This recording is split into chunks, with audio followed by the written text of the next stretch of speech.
Hey everyone, talking about gin by commodity. The notes in this are juniper berry, grapefruit juice, lime, ginger leaf, freesia, labdanum, patchouli, smoky oak, and musk.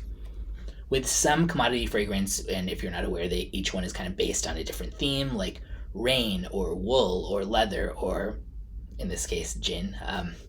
With some of them, it's hard for me to pick up the theme that they're trying to go for, and it's kind of like, okay, I guess it could be inspired by that. But with this one, the gin vibe totally comes through for sure. Yet it's still very wearable too. Like it's not, so boozy or so, yeah, extreme in that sense that it's gonna smell like you spilled like a gin and tonic on yourself or something like that.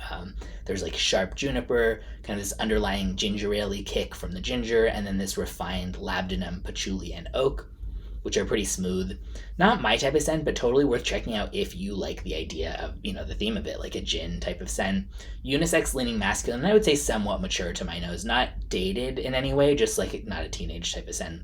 Low to moderate longevity and projection, so it's certainly nothing major on that front, but I think this would be just a good one to reach for when it's just kind of like you want something low key that still kind of like smells, classy or whatever. And yeah, it's discontinued, but I'll link in the description where you can still get a sample of it. And there's some places where you can probably still get a bottle if you like it.